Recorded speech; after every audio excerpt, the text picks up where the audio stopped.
네, 가룟 유다가 예수님을 팔기 위해서 배반을 하고 함께 유월절 식탁을 하는 자리를 박차고 나가는 장면을 길게 설명해 주었습니다.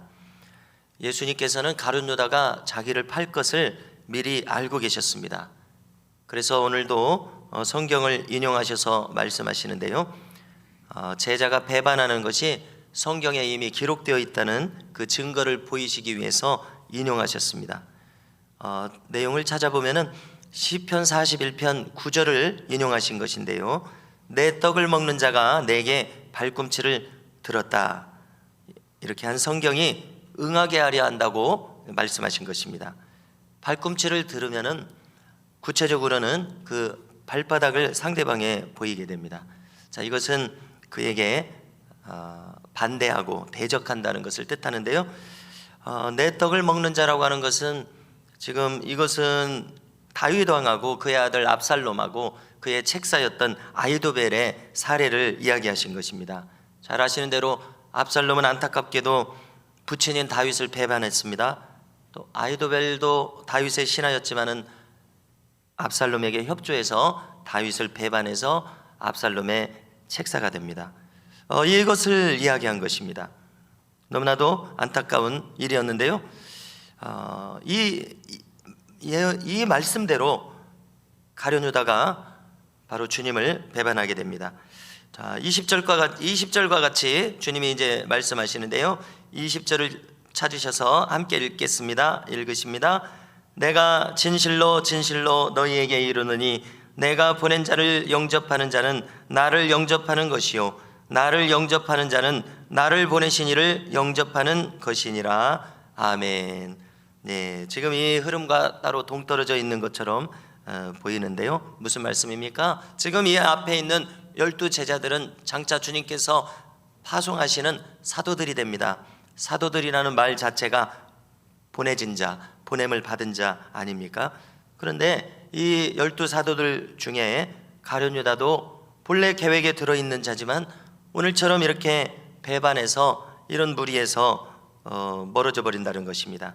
그리고 이제 이 20절 바로 앞에서 하신 말씀은 성경에서 예언한 대로 이루어져서 내가 메시아인 것을 증명하려고 한다, 그런 말씀을 하신 것입니다.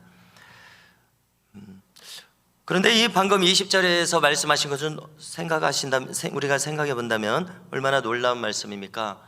예수님께서 이제 12 사도를 보내실 것이고, 그런데 그 12 사도를 사람들이 영접한다면 그것은 나를 영접한 것이다, 이렇게 이야기하십니다. 예수님을 영접한 것이고요, 또 만일 예수님을 영접했다면 그것은 예수님을 보내신 자는 하나님이십니다. 하나님을 영접하신 것이다, 이렇게 지금 말씀하신 것입니다. 예수님께서 보내신 자들, 그들은 주님의 권위가 그들에게 입혀지고 놀랍게도 그 권위는 곧 하나님의 권위가 입혀지신 것입니다. 얼마나 생각할수록 놀랍습니까?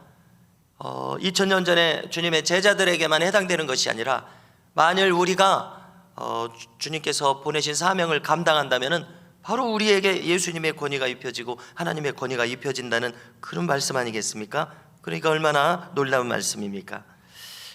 우리가 여기서 우리 인간의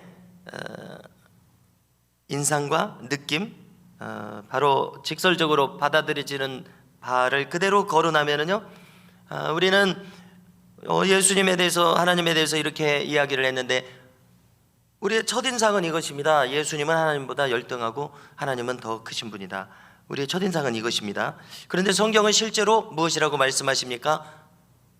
예수님이 하나님과 동등이라고 얘기하십니다. 여기서도 지금 나를 영접하는 자는 나를 보내신 이를 영접한다고 이야기하지 않습니까? 빌립보서 2장에서도 보면 예수님은 하나님의 본체시라고 이야기하십니다. 동등이시라고 한 부분은 요한복음 5장 18절을 찾으시면은 예수님과 하나님을 동등하다고 이렇게 이야기하십니다. 그러니까 얼마나 놀랍습니까? 그래서 벌써 이제 작년 초라고 생각이 되는데요, 한참 예수님이 곧 하나님이시다, 이런 내용으로 말씀을 나눈 것이 기억이 납니다. 그래서 우리는 항상 예수님이 곧 하나님이시라는 것을 늘 마음에 가지고 있어야 될 것입니다. 주님은 21절을 보니까 그 심령에서 깊이 괴로워하셨습니다.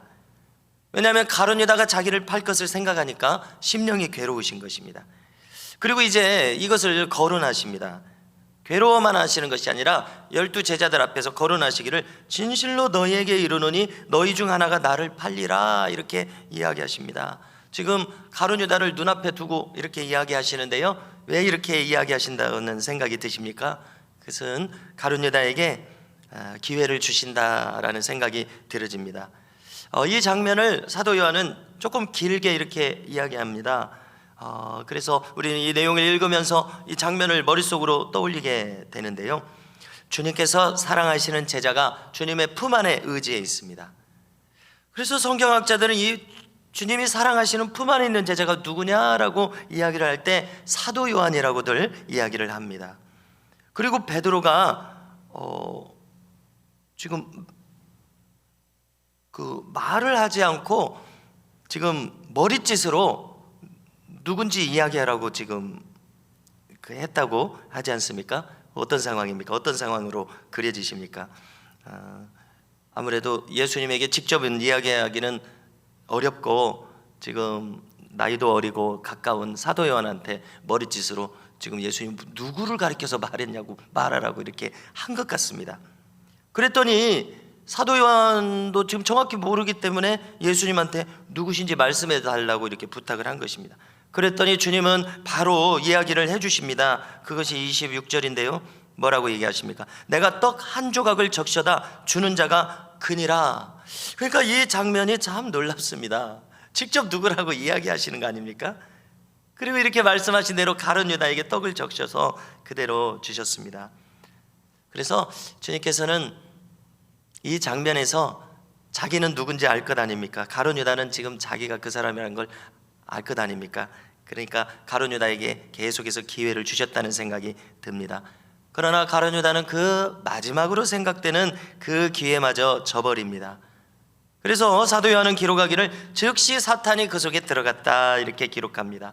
그러자 주님께서 말씀하시기를 네가 하는 일을 속히 하라 이렇게 이야기하셨습니다. 그런데 놀랍게도 이 장면에서도 이 상황을 정확히 이해하는 제자가 없었다고 이야기하는 겁니다. 어쩌면 사도 요한도 이 장면을 그대로 기억하고 있다가 나중에 보니까 이게 가룟 유다가 배반하는 그 장면이라는 것을 떠올려서 이렇게 자세하게 기록했다는 생각이 듭니다. 자, 이 12 제자들도 우리도 한번 생각해 보십시오. 12사람이 요 앞에 있다고 그러면 한눈에 들어오기가 애매한 그런 숫자일 것입니다. 그러니까 제자들 중에서도 의견이 분분해 가지고 많은 사람이에요. 또 생각해 보면 12사람이. 그래서 어떤 제자들은 이 상황을 어떻게 생각하고 있냐면은 예수님께서 명절을 당해서 이 돈꾀를 맡은 회계를 맡은 이 가룟 유다에게 뭘 좀 사오라 심부름을 보내준 줄로 이해를 하고 있었다는 것입니다. 자, 그런데 가룟 유다는 떡 조각을 받은 즉시 배반을 실행하기 위해서 밖으로 나가게 된 것입니다. 이것이 가룟 유다의 배반을 기록한 내용입니다. 그래서 우리는 한번 마음이 완악해지기로 결정한 사람은 그 마음을 돌이키기가 어렵다는 것을 여기서 엿보게 됩니다. 마지막까지 주님은 유다가 그 양심의 찔림을 받고 돌이킬 기회를 주신 것 아닙니까? 그러나 그는 더 이상 돌이킬 힘도 의지도 없었습니다. 완전히 사탄에게 장악당해서 그대로 시행할 뿐입니다. 그래서 여기에서 우리는 성경이 말하는 인간론을 분명하게 배운다고 생각합니다. 그것은 무엇입니까? 둘 중 하나입니다. 주님의 말씀이 들어간 사람은 생명을 얻습니다. 요한복음 6장 63절을 보니까 살리는 것은 영이니 육은 무익하니라 라고 말씀하신 후에 내가 너희에게 이른 말이 영이요 생명이라 말씀합니다. 주님이 그동안 제자들에게 들려주신 모든 말씀이 영이요 생명이 돼서 너희들 속에 들어가면 너희들은 생명의 사람이 된다 이런 뜻 아닙니까? 그러나 유다의 경우를 보면은 사탄의 속삭임을 허락했습니다. 주님의 말씀이 자기 마음속에 들어와야 되는데 사탄의 말이 자기 마음속에 들어와서 그대로 그것을 쫓아서 멸망길로 갑니다. 여러분, 성경이 말하는 인간론은 이처럼 단순합니다. 둘 중에 하나입니다. 달리 말하자면은 우리는 이 하나님의 말씀을 그대로 믿는 자가 돼야지 믿지 않는 자가 되어서는 안 될 것입니다. 주님이 유언처럼 남기신 말씀들이 마태복음 끝장, 마가복음 끝장, 누가복음 끝장에 있지 않습니까? 거기서 주님께서는 세상 끝날까지 뭐라고 하셨냐면 너희와 함께 있으리라 약속하셨습니다. 파송하시면서요. 복음의 일꾼으로 파송하시면서요.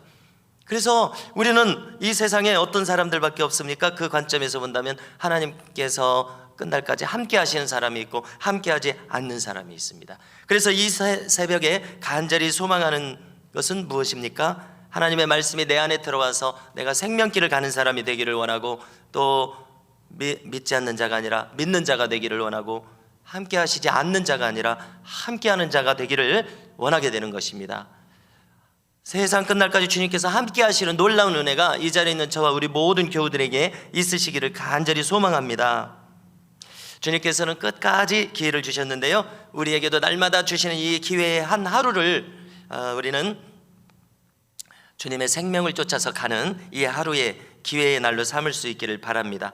양심의 찔림을 주실 때 그 찔림을 받고 깨닫고 늘 돌이킬 수 있는 은혜가 우리에게 있기를 간절히 바랍니다.